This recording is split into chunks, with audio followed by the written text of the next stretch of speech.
In 1995, 11-year-old Lacey Phillips lived with her mother, Mary, her father, James, and her older siblings. Brother Jesse, who was 15 at the time, and sister Darla, who was 17. The family was very close-knit and had a strong bond. The Phillips family lived in their own home in a small town called Bald Knob, Arkansas, which they had moved to 5 years earlier from Hope, Arkansas. They considered Bald Knob an ideal place for family life and raising children. Mary was known as a loving mother and wife, fond of gardening, outdoor recreation. The Phillips family was a typical American family, slowly building their happiness, unaware of how cruelly it would eventually be destroyed. On June 6, 1995, 11-year-old Lacey was under the supervision of her older sister, Darla. Both were students, but summer vacation had begun. Their mothers go to work during this time, and often the children will stay at home waiting for their parents to return. However, at 4 p.m. that day, Lacey had an appointment with the dentist, which coincided with Mary's end of her work shift. Consequently, Darla drove Lacey to the workplace, where their mother worked as an accountant in an automated tax and accounting service. It was planned that Lacey would wait until her mother finished work and then go to the appointment together. Darla later described this outing as completely ordinary. She talked with Mary for a while, and then Darla went home, planning to meet her friends later. She and her mother said goodbye and hugged, unaware that this would be their last meeting. Although Mary and Lacey were expected to be a little late coming back from the dentist, it was merely a routine checkup that wasn't supposed to take long. Meanwhile, Jesse and Darla were left alone at home. Their father was on a business trip 500 kilometers away. The siblings expected their mother and Lacey to return by 5 p.m., but as much more time passed with no sign of mother, they began to worry. At around 6 p.m., both teenagers grew increasingly worried as neither returned from the dentist's office.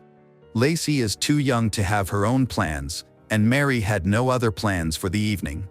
Even if something had changed, Mary always called the children to inform them if she would be late. Her uncharacteristic absence without warning heightened their concern. Darla assumed her mother might be late at work, so she called the office but received no answer. Concerned, she then headed to the dental clinic, but there was no sign of Mary or Lacey. Time passed, and as the sun began to set, Darla contacted their father to share their growing worries.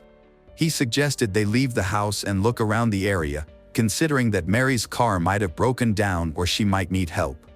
Jesse and Darla searched the vicinity but found nothing. They returned to their house and reported their findings to their father, prompting him to contact the police. A dispatch officer spoke to James to gather necessary information. He provided details about where Mary worked, the car she drove, and their trip to the dentist set for around 4 p.m. The most alarming fact was that Mary and Lacey never reached the dentist.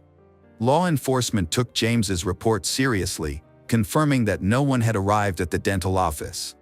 Around midnight, an officer was dispatched to check Mary's workplace. Upon arrival at the parking lot in front of the building, the patrolman noticed a pickup truck parked alone. After checking the license plate, he confirmed it was indeed Mary Phillips' vehicle. This discovery intensified fears that something had gone terribly wrong. The car was intact and locked, so the officer decided to check the office where Mary worked. He knocked on the door, which surprisingly opened because it was unlocked. Upon entering, he found the lights were off and had to use a flashlight to explore. It was then that he discovered something horrifying: the body of a woman covered in blood, with her hands tightly bound behind her back. A cord from a household appliance was wrapped around her neck, and her clothes were pulled down. The officer immediately realized she had been brutally beaten. A pulse check indicated she was dead. The body was cold, suggesting she had been killed hours earlier. The office resembled the aftermath of a violent struggle, with blood scattered around, intensifying concerns that the perpetrator might still be present. The patrolman called for reinforcements and continued to carefully inspect the rooms while waiting for his colleagues to arrive. He checked the office and then moved to the utility rooms, where he noticed a trail of blood leading to another door, which was also unlocked. He entered without any problems and saw a gruesome scene. In the middle of the room was a chair to which a girl was tied, also covered in blood. There was especially a lot of blood. Her face showed clear signs of having received several blows to the head.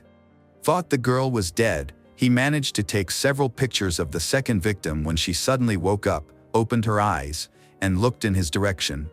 Later, the police officer recalled this moment as one of the most terrible and unexpected in his life, as if he had seen a dead person returning to life. The patrolman immediately turned to his colleagues and, in addition to requesting reinforcements, asked them to call for doctors. He freed the girl and tried to provide first aid, but it quickly became obvious that she was in serious condition and that only doctors could fully help her. Despite her injuries, she was conscious and could speak. She clearly stated that her name was Lacey Phillips. The only thing that worried her was her mother's condition. She asked several times what had happened to Mary and if everything was okay with her, but the policeman distracted her from these troubling thoughts, not telling her the truth. The medics arrived a few minutes later, and Lacey was urgently taken to the nearest medical facility. On the way, she regained consciousness and then lost it again. Lacey had sustained a serious head injury from several strong blows to the head with a blunt object.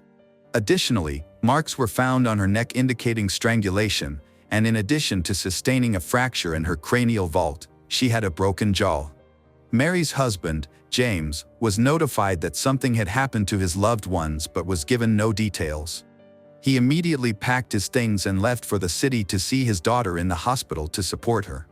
He was shocked and did not understand what had happened to his family. Now, the doctors did not dare to provide a prognosis on whether the Phillips' youngest daughter, Lacey, would survive. An even greater blow was the death of 34-year-old Mary. She could not be saved and had died before the patrolman arrived. Forensic experts worked at the crime scene but were unable to find any clues that would lead to the criminal. Their only hope was Lacey, who had miraculously survived the attack, and they awaited news from the medical center with excitement. A few hours later, doctors managed to stabilize Lacey's condition. The morning after the attack, on June 7th, she woke up in hospital. She was in the intensive care unit, and they were finally able to communicate. Despite her traumatic brain injury, she remembered perfectly what had happened. Later, Lacey admitted that all of it was captured in her memory. Lacey began to recount the frightening details of how her older sister had taken her to their mother's workplace at about 3 p.m. She remained in the office until 3:45 p.m., as both of them were getting ready to go to the dentist's office for a routine checkup. The workday was almost over. But a few minutes before it ended, an unfamiliar man entered the office. He immediately headed to the desk where Mary worked. She and Mary looked at him and even stepped back. There was something frightening in his gaze, but they thought he was just a client who had come into the office. When the stranger raised his hands, it became obvious that he was not there for advice. He was wearing latex gloves. In one hand, he held a roll of wire, and in the other, a gun with which he threatened Mary and Lacey. The man announced that it was a robbery. Mary tried to cover herself and protect her daughter, but he pushed Mary's aside, knocked her to the floor, and began tying her wrists behind her back with the wire. Lacey was confused, scared, and unable to react. Everything happened too quickly. After tying up Mary, the unknown man shouted at Lacey and ordered her to follow him into another room. He brought a chair from Mary's office, placed it in the middle of the room, and forced she to sit on it while he tied her hands to the chair behind her back. She cried, begged him not to harm her and her mother. The criminal said he would not harm Mary but would hurt her daughter.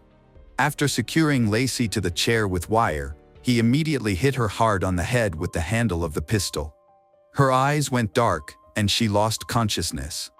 After which, the stranger left the room, closing the door behind him. Lacey was left alone. She was tightly tied up and couldn't even move. She felt like she was bleeding from her head. Lacey regained consciousness a few minutes later, looked around, and saw that blood was all around the chair. She was in pain, but she couldn't imagine the extent of the head injury she had sustained. She began to scream and call for help, hoping that her mother would enter the room and untie her. The door swung open, and to her horror, it was the same man again. He was furious that she was still alive and screamed, striking she again before grabbing her by the neck and beginning to strangle her until she lost consciousness once more. This lasted for several minutes. Perhaps the criminal was afraid of being caught, so he wanted to escape from the building as quickly as possible. He believed he had killed Lacey, turned off the light, and left the room. The criminal immediately fled the office. Several hours passed. Lacey came to her senses but then lost consciousness again. Each time she regained consciousness, she tried to get free and call for her mother but received no response. Her hands were tightly bound with metal wire. Lacey grew weaker with every minute. The only hope for salvation was the thought that someone would find them. About 8 hours passed during which Lacey remained locked in the dark room, bleeding. She was half asleep, could barely move, and had lost all strength. Suddenly, the girl heard a faint clicking sound coming from the next room. At first, she was scared that it was the attacker, but then the sounds were repeated next to her, and flashes appeared in her half-asleep state. Lacey realized it looked like a photo shoot. She confirmed it when she opened her eyes and saw someone taking her picture. Fortunately, it was not the criminal, it was a policeman who had arrived at the office to check on Lacey. Lacey remembered how the ambulance had arrived, how the policeman freed her. She was losing and regaining consciousness on the way to the intensive care unit of the nearest children's hospital. All this time, the doctors talked to her to keep her conscious. At each moment of clarity, Lacey tried to find out what had happened to her mother, but she never received an answer to any of her questions. Even now, while talking to the police, she still did not know that Mary was dead. After the police visit to the hospital, her father, brother, and sister came into the ward. They brought balloons and soft toys. Lacey still believed that her mother, like her, was in the hospital and had probably also suffered at the hands of the attacker but was still alive. The whole day of June 7th, Lacey's relatives spent with she, but they never answered any of her questions about Mary. She saw how, with each passing moment, her father's eyes filled with tears.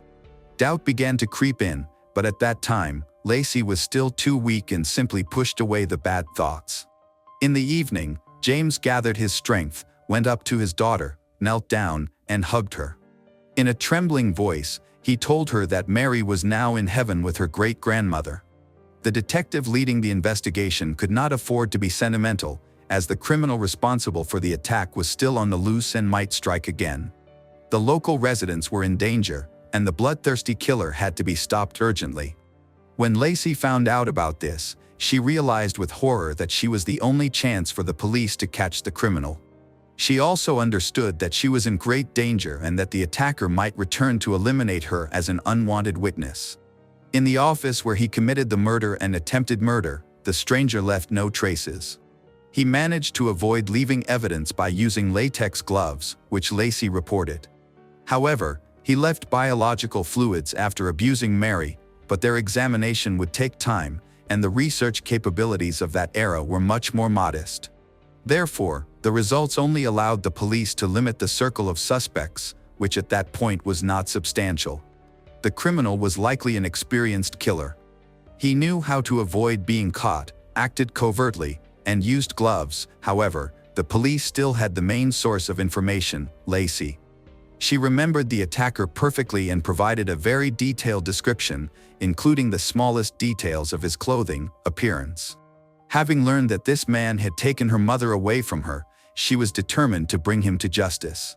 Describing the face of the criminal, Lacey suddenly recalled one important detail. Before he struck her on the head, while he had tied her hands with metal wire, she noticed a teardrop tattoo on his face, as well as a tattoo on his arm.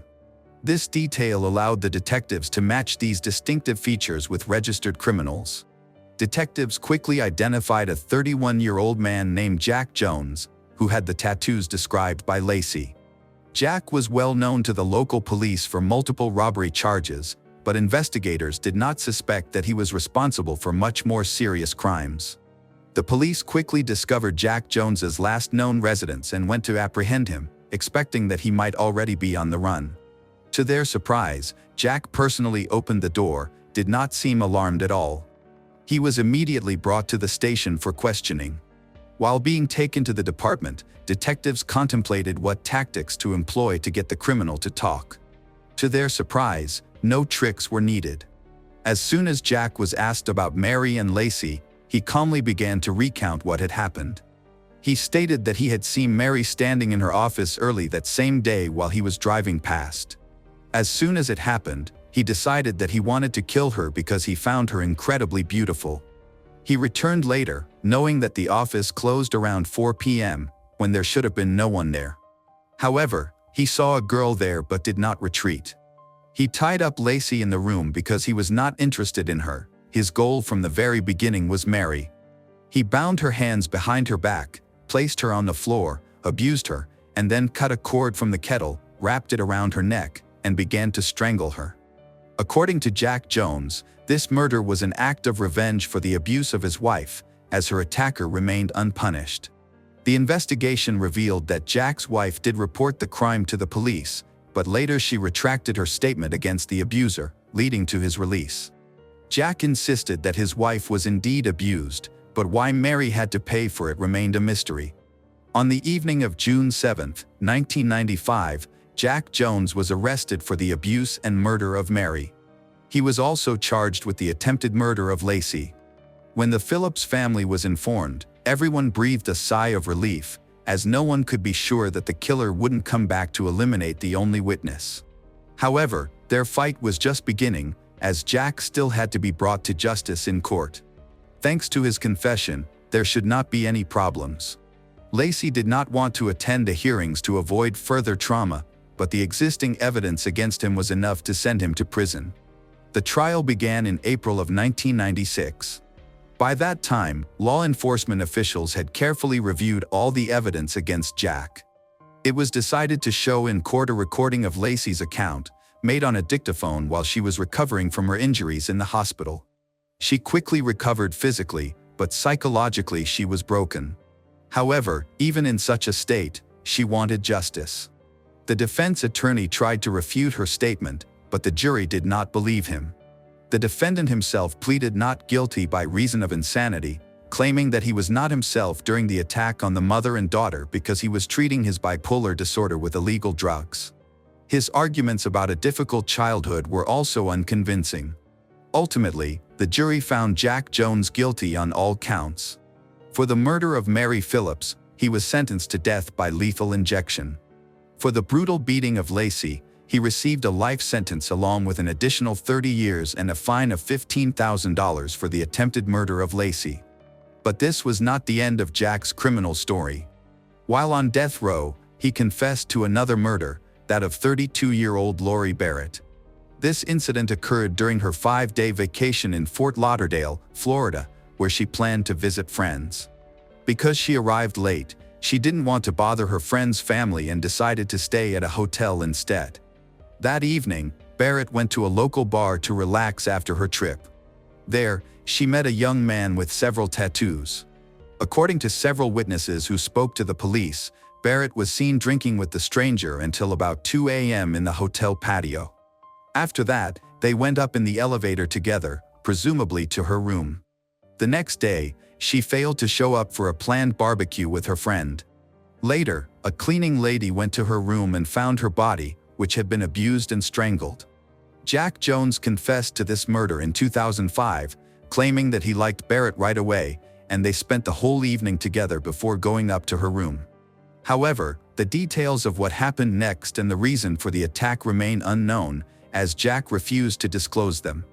For the trial related to this case, he was extradited to Florida and received a life sentence without the possibility of parole, after which he was returned to Arkansas to await execution.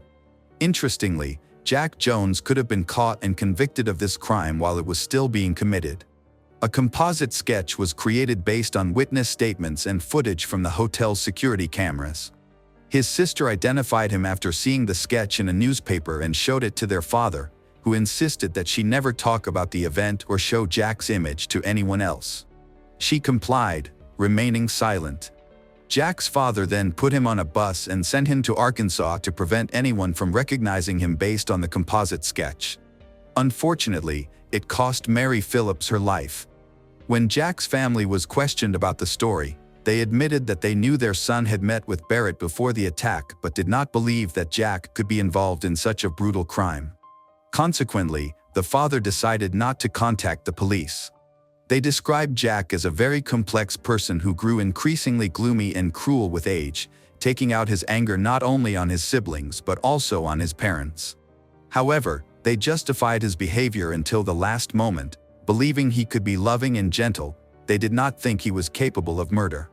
On April 24, 2017, 52-year-old Jack Jones was executed for the murder of Mary Phillips at the Cummins unit, along with abuser-murderer Marcel Williams, marking the first double execution in the country in 17 years.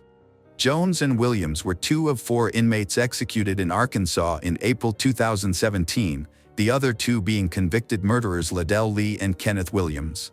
Jones's last meal consisted of fried chicken, fries with tartar sauce, beef jerky, 3 candy bars, a chocolate milkshake, and juice. Lacey, now grown, was present at the execution. When Jack was given his last words, he turned to the victim's daughter, tenderly called her by name, and claimed that he had perceived her as his daughter all his life. Naturally, this only caused her disgust and anger. After the execution, it was revealed that Jack Jones was involved in another murder. Just before his execution, he gave his sister a letter he had written in 2006, with instructions to open it a year after his execution. She respected his request. When she finally opened the letter from her brother, she read a terrible confession. On May 2, 1983, 20-year-old Regina Harrison left her house in the evening to ride her bike. At that time, 19-year-old Jack Jones was riding his bike towards the beach.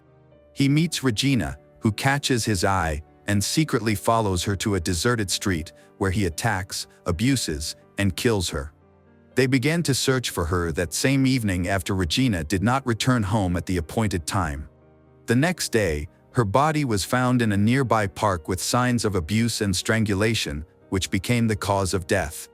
During the investigation of this crime, detectives found a witness who identified the criminal as Ronald Stewart, who was passing by the park at the approximate time of the murder.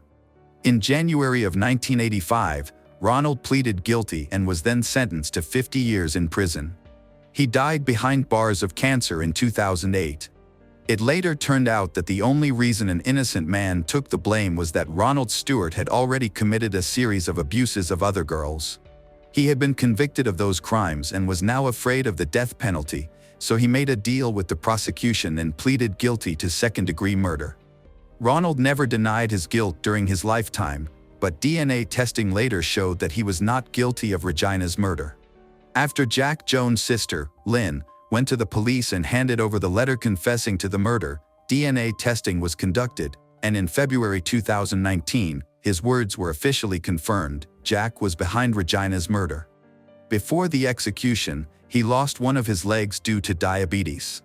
He stated that he was ready to die, and it remains unknown why he confessed to the murders of Mary and Barrett but did not do the same regarding Regina Harrison until he only mentioned it in a letter to his sister.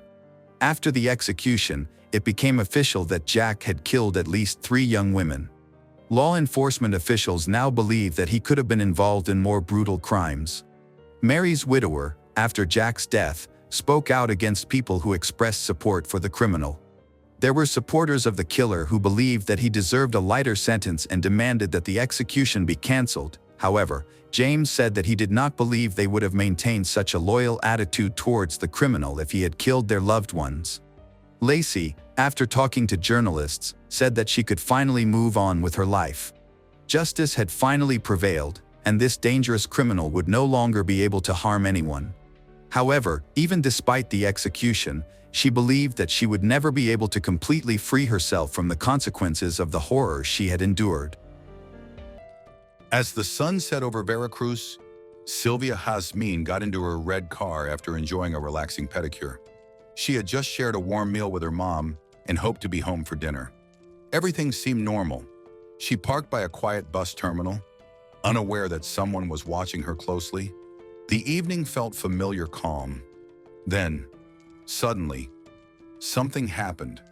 Hours later, Sylvia had vanished. Sylvia Jazmin Armendariz Alpuche was born in 1994 in a city in Veracruz, Mexico. She was the only daughter of Jose, an engineer in the oil industry, and Sylvia Alpuche, a dedicated homemaker who focused on raising her daughter. From a young age, Sylvia excelled academically. Thanks to her family's stable financial situation, she was able to attend a good school and fully embrace the opportunity.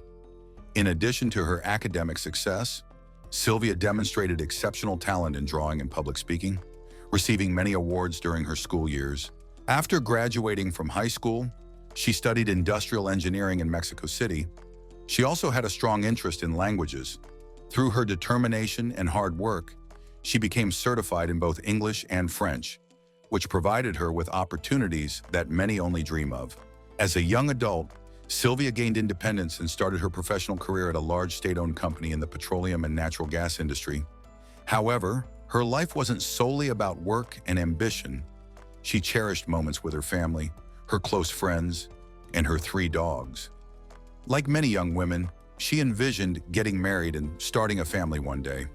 This dream began to take shape when she met a young man named Aldo. Aldo and Sylvia's life together is not well documented. Some sources indicate they met at work, while others believe it was at a gym. Regardless of the circumstances, they began dating. However, their relationship deteriorated quickly as Aldo became possessive and controlling, which conflicted with Sylvia's independent and determined personality. They eventually broke up between May and June of 2019. Sylvia moved on, concentrating on her personal goals and the life she was creating. On August 14, 2019, everything changed. That morning began just like any other day. Sylvia had breakfast with her mother, and later, they enjoyed lunch together, a tradition they both cherished. This would unknowingly be their last meal together. At around 4:30 p.m., Sylvia left home in her red car for a pedicure appointment downtown. Shortly after, she sent her mother a picture of her freshly painted toenails, assuring her she would be back in time for dinner. However, as night fell, Sylvia did not return home. Her mother became increasingly anxious and tried calling her, but there was no answer. She sent messages to find out if Sylvia's plans had changed. The response she received felt off. It lacked the usual warmth and affection that Sylvia always expressed, filling her with a sense of dread. By the early morning hour, her initial unease had escalated into a full-blown panic. She reached out to her family, hoping that someone might have seen or heard from Sylvia, but no one had. In a last attempt to find answers, she contacted Sylvia's friends, including Andrea, her daughter's closest friend. Andrea, who was also 25 and from Veracruz, had an impressive background like Sylvia's. She had excelled academically and earned a degree in petroleum engineering. Andrea specialized in oil well productivity, held multiple certifications, including one in English, and even started her own business in 2018. She was engaged and in the midst of planning her wedding. Despite their hectic schedules, Andrea and Sylvia remained close friends. Their bond started in preschool and grew stronger throughout high school, making them feel like sisters. On August 15th, Andrea told Sylvia's mother that she had talked to Sylvia the day before, but had not been in touch since. Worried, Sylvia's mother asked Andrea to call Aldo, as she had been blocked by him. Andrea reached out, but Aldo said he hadn't spoken to Sylvia in more than a week. His indifferent response did not help alleviate anyone's worries. As the hours went by without any news from Sylvia, her parents' initial concern turned into deep worry. They ultimately decided to report her missing at the local police station.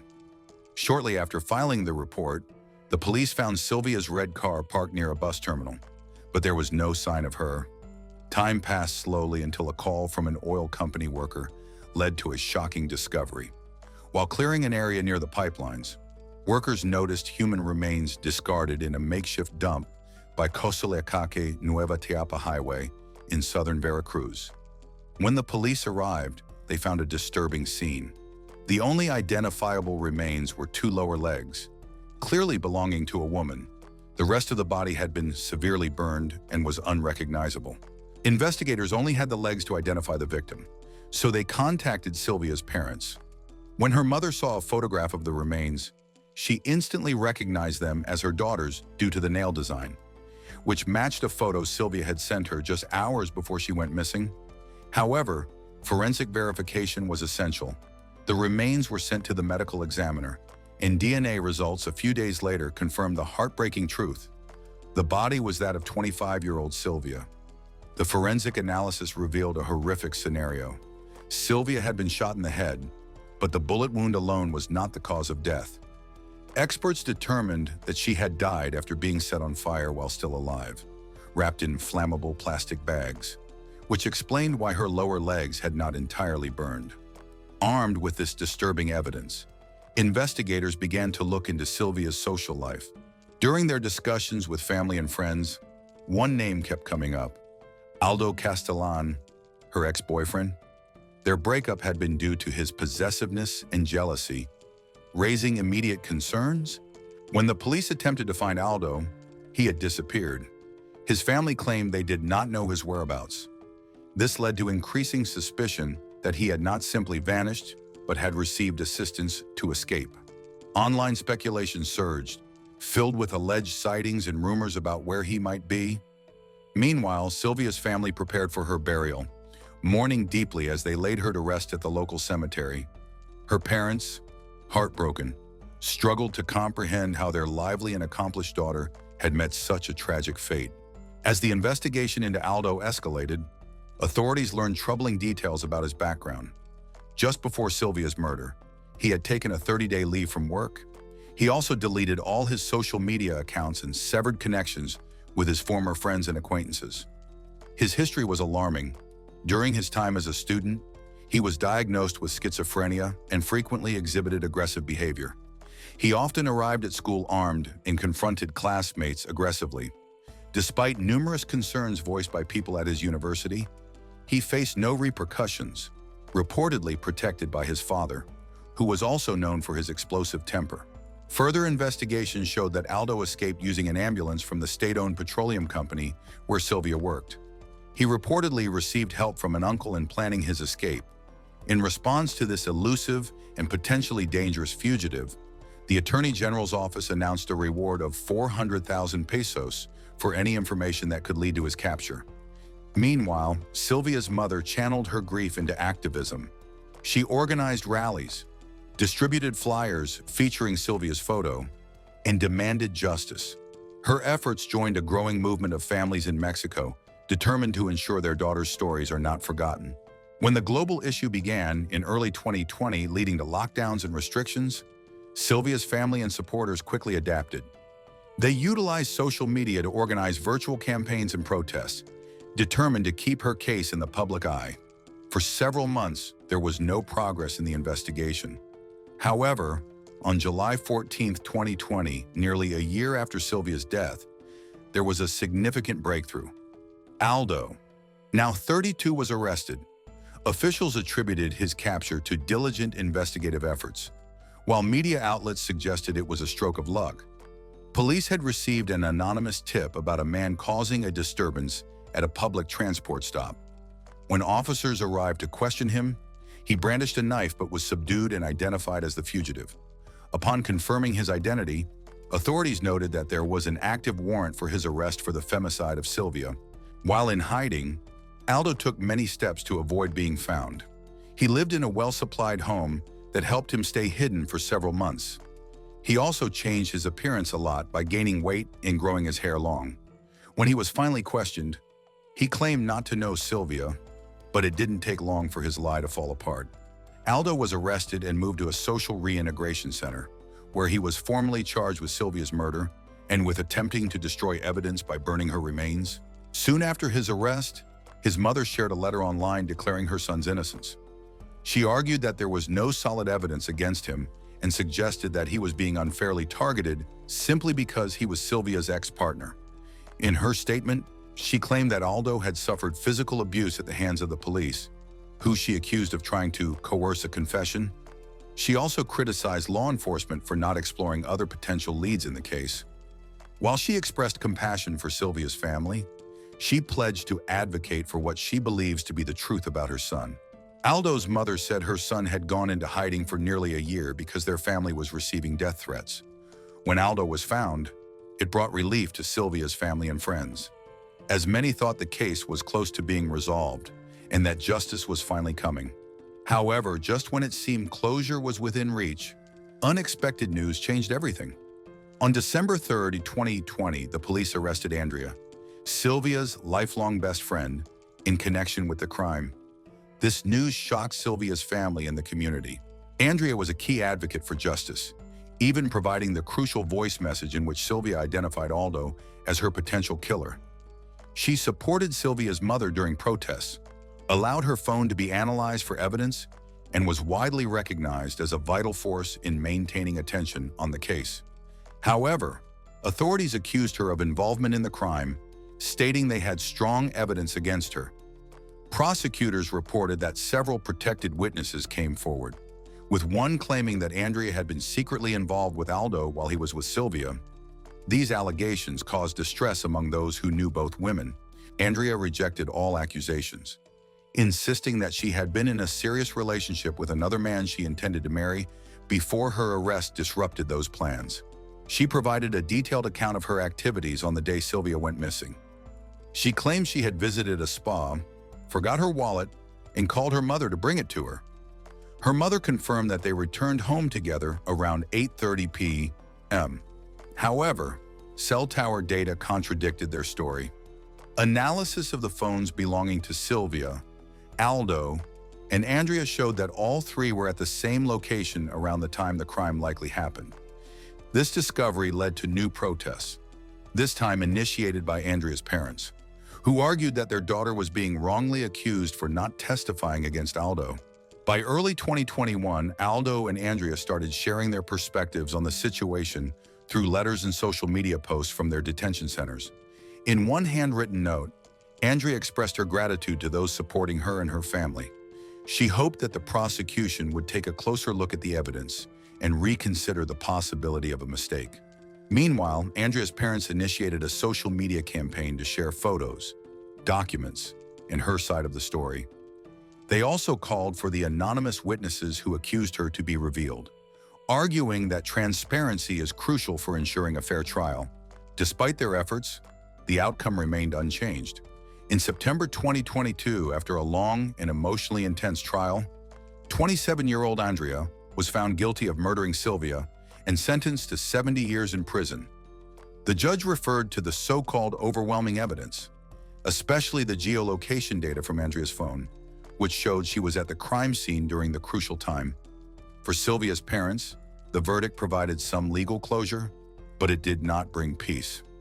Meanwhile, one for Andrea's family, this verdict marked the start of a new struggle, one against a sentence they believed was based on flawed evidence. Andrea's defense attorney criticized both the prosecution and the judge, arguing that the trial was affected by inconsistencies and weak evidence.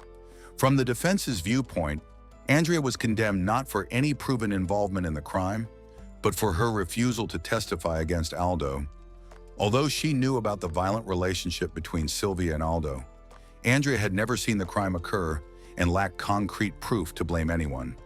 Her mother publicly condemned what she called a flawed investigation, highlighting that, even though 4 alleged eyewitnesses came forward a year after the crime, none had actually witnessed the event take place.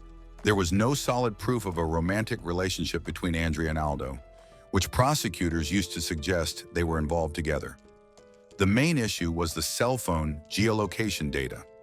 Prosecutors argued that this data placed Andrea at the crime scene and claimed it came from her phone. Meanwhile, the lawyer argued that Andrea was being unfairly blamed, serving as a convenient scapegoat for a public demanding justice. After the investigators struggled to create a solid case against Aldo, they shifted their focus to Andrea, perhaps to avoid confronting their shortcomings. In November 2022, Andrea's legal team filed an appeal with the Superior Court, seeking to have her conviction overturned. They also requested an investigation into possible abuses of power and political interference, highlighting actions by the then governor of Veracruz. Andrea's family was hopeful that the higher court would act fairly and give her a chance to demonstrate her innocence. After nearly 2 years, Andrea achieved a significant breakthrough. She was granted a federal writ of protection, a legal order from the federal courts. The court determined that her trial had serious procedural issues. The federal court has ordered a new trial, which allows previously withheld evidence to be presented. This decision gives Andrea a fresh opportunity to prove her innocence and possibly regain her freedom. The most recent development in Andrea's case took place on April 21, 2025, during an important hearing. Her mother reported that the new defense team introduced verified geolocation data connected to Andrea's actual phone evidence that had inexplicably been left out during her first trial. This data challenges the prosecution's claims and could undermine the basis of the original conviction. However, as of May 2025, Andrea's release had not been officially decided. At the same time, Aldo's legal proceedings were facing significant delays, and official records showed that his trial had not yet started. Despite several requests from his defense team for house arrest, a judge upheld his preventive detention in 2024. By March 2025, Sylvia's mother, along with friends and supporters, organized a protest calling for Aldo to be put on trial. During the protest, she raised concerns about why the accused had not yet faced justice while in custody. The prosecutor's office provided vague explanations, mentioning that procedural delays were due to ongoing legal appeals. Sylvia's case has become emblematic of the fight for justice in a country plagued by gender-based violence, which continues to affect many lives. What originally seemed to be a closed case has now raised serious issues about due process, corruption, and the impact of delayed justice. The ongoing debate questions whether Andrea was truly involved in her friend's murder or if she is an innocent victim caught in a broken legal system. Should Andrea be released? She is innocent or guilty. Sandra Birchmore was born on May 13, 1997, in Stoughton, Massachusetts. Her childhood was difficult, forcing her to mature early. Her mother, Denise, faced serious health problems, which led to financial hardship for the family. Her father was absent, providing neither emotional nor financial support, which left her mother as the sole breadwinner. Despite the challenging circumstances, Sandra received support from her mother's long-term partner and her grandmother, Grace, who helped care for Denise as her health declined. In a family where survival often took precedence over stability, Sandra learned resilience and responsibility at a very young age. From an early age, Sandra was inspired by public service, showing great respect for authority figures, especially police officers and military personnel. This admiration stemmed from her family background, as many of her maternal relatives had served in law enforcement or the armed forces. Her interest in police work began at the age of 8 when she joined a program called Respect. This initiative aimed to help children develop civic responsibility and communication skills while fostering positive relationships with law enforcement. It was here that Sandra's dream of becoming a police officer first emerged. Eager to pursue this goal, she got involved with the Police Explorers program at the age of 12. This program introduced young people to law enforcement, providing training in safety protocols, emergency response, and police procedures. From 2010 to 2016, Sandra committed herself to the program, taking each lesson seriously and striving to improve her skills.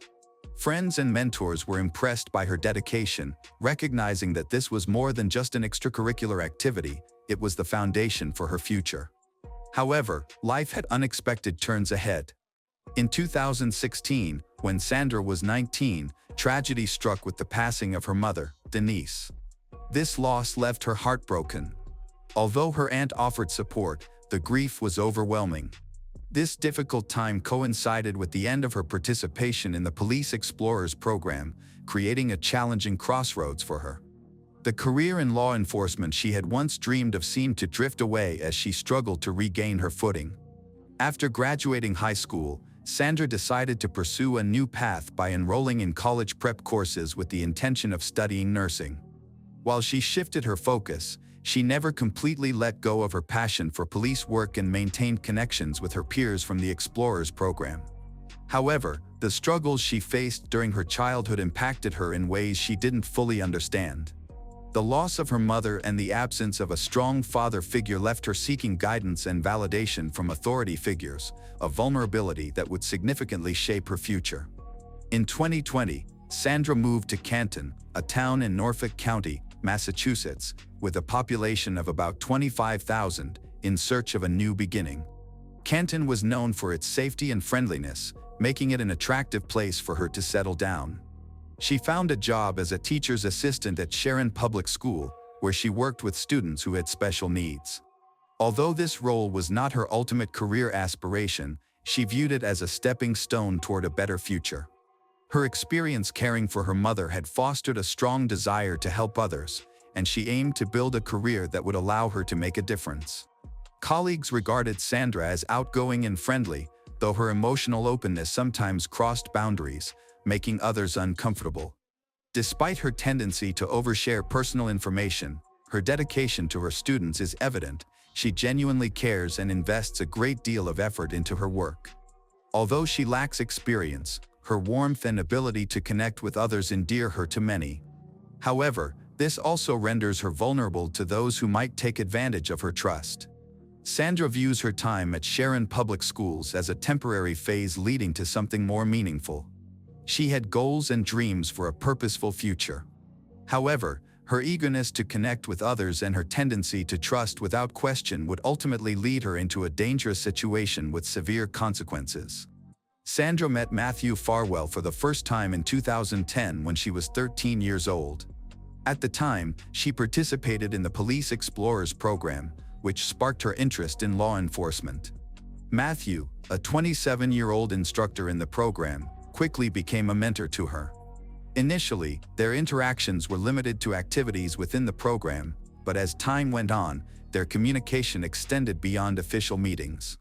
By the time Sandra turned 15, Matthew started sending her personal messages.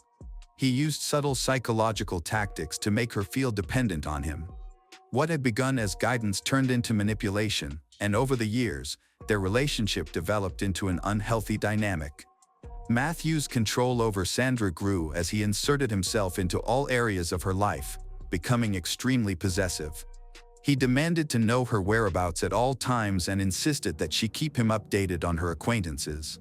His need for control extended to technology, which he used to track her movements, further restricting her independence. As his jealousy increased, so did his volatility. His once loving demeanor could quickly turn aggressive, filled with veiled threats. Whenever Sandra tried to assert herself, he perceived any opposition as a betrayal. Despite the toxic nature of their relationship, Sandra remained hopeful for improvement. She rationalized his behavior, convinced herself that he cared for her, and held on to the belief that the man who initially seemed protective would not become her greatest source of fear. By early 2021, Sandra was preparing for a significant life change. She was expecting a baby. Despite facing many challenges, she looked forward to the future with hope. Her apartment was filled with baby items she carefully selected, from tiny clothes to essential supplies. Even though money was tight, she was determined to celebrate her baby's arrival and planned a baby shower to share this special moment with her loved ones. Her excitement was evident, and everyone could see how invested she was in becoming a mother. She had even arranged for a newborn photography session to capture those precious early days of her child's life. However, beneath her cheerful exterior, she was struggling inside. Her relationship with Matthew was a significant source of stress. Although he was still part of her life, he often caused more anxiety than support. In the days leading up to the crisis, Matthew's behavior became increasingly unpredictable. He came to Sandra's apartment, pretending to help her prepare for the baby, but soon asked for access to her home, requesting both a key and the door code for emergencies. Once inside, he seemed unusually focused on her bedroom closet, paying more attention to it than was normal. After his visit, Sandra confided in a friend about Matthew's strange behavior but attempted to rationalize it, convincing herself that his actions were driven by concern. This was the last time she expressed any doubts about him. On February 4, 2021, alarm bells rang at Sharon Public School when Sandra didn't show up for work and failed to respond to calls. Although a recent snowstorm had caused disruptions in the city, her absence felt out of character. After several days without news, her co-workers contacted the authorities. Officers were dispatched for a welfare check at her apartment. They knocked and rang the doorbell multiple times, but no one answered. The distinctive smell of decomposition coming from inside raised immediate concern. The officers broke into the apartment and found Sandra in her bedroom. It was clear she had been dead for several days. At first glance, there were no signs of struggle, the furniture was undisturbed, and the overall messiness of the apartment matched her typical living conditions. However, when her family later entered the apartment, they noticed unsettling details. A load of freshly washed but wet laundry sat in the washing machine, indicating she had been going about her daily routine before her death. On the table, unopened packages of baby items had been delivered just days prior. One of the most concerning finds was a broken necklace near where she was discovered, raising questions about what really happened in her last moments. According to Sandra's family, she wore this necklace all the time, even while sleeping or showering. This discovery casts doubt on the idea that she ended her life. If she never willingly removed the necklace, how did it end up broken at the scene? Adding to their worries was the strange situation with Sandra's phone. She routinely used it throughout the day and seldom turned it off. However, records revealed that her phone shut down a full day before her death and never turned back on. This behavior was inconsistent with what her family knew, leading them to suspect outside involvement. Determined to find the truth, Sandra's family insisted on a more thorough investigation. As new information emerged, especially regarding her troubled relationship with Matthew Farwell, authorities had to reconsider their initial conclusions. His behavior in the days leading up to Sandra's death raised alarms, particularly his insistence on accessing her apartment and his odd conduct during his last visit. These inconsistencies prompted investigators to probe deeper into what really happened in Sandra's home. The last known activities of Sandra occurred on the evening of February 1, 2021. Surveillance footage showed her arriving home from work around 5 p.m. Soon after, she briefly stepped outside to pick up a package of baby clothes she had ordered. The cameras later recorded her outside once more, brushing snow off her car. She re-entered her apartment at exactly 5:46 p.m., which was the last time she was seen alive. That night, Matthew appeared on the building's security cameras. Around 9 p.m., he was seen entering the lobby and heading to Sandra's floor. He remained in her apartment for about 30 minutes.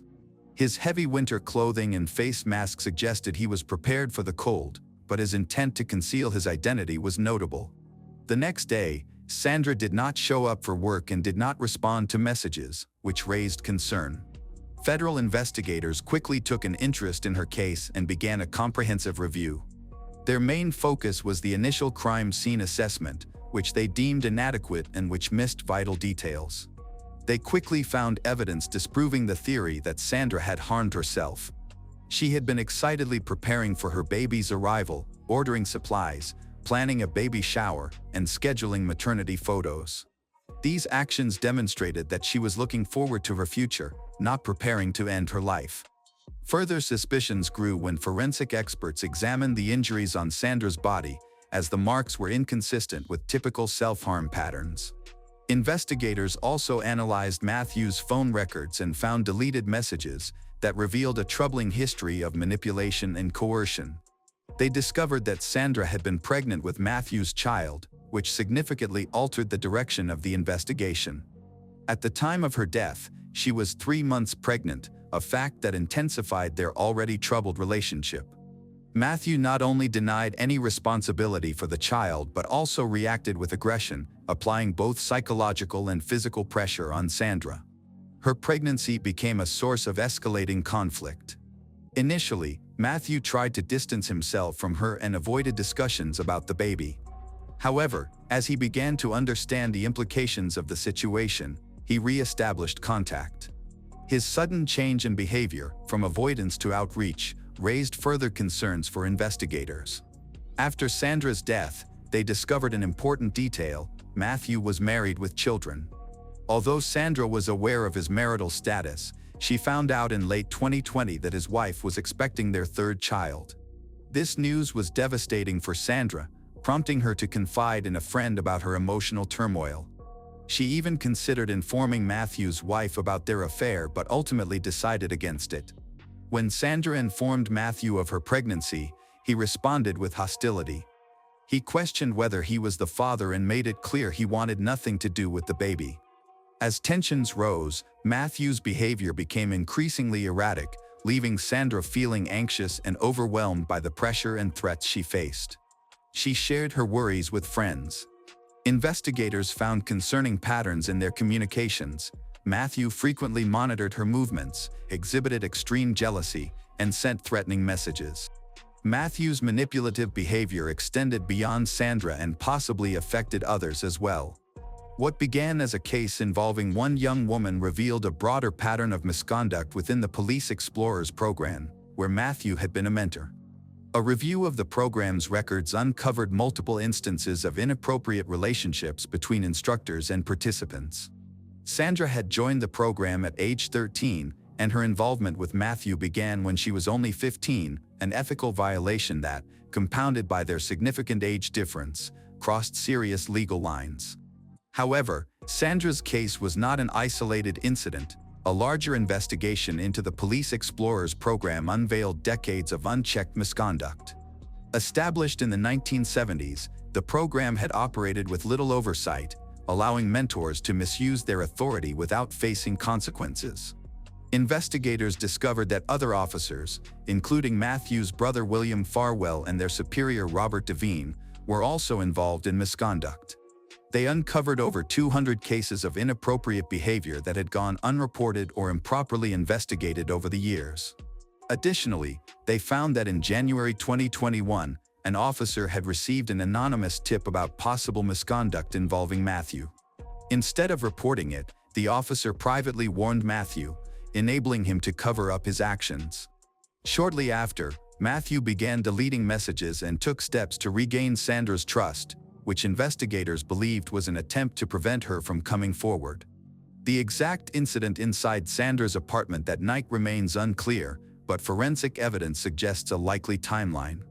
Tensions may have risen when Sandra mentioned her pregnancy, possibly seeking Matthew's acknowledgement or support, which could have serious implications for him if revealed.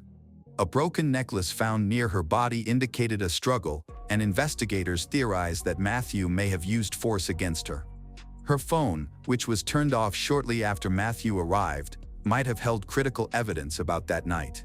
These findings shifted the case from suspected self-harm to potential homicide.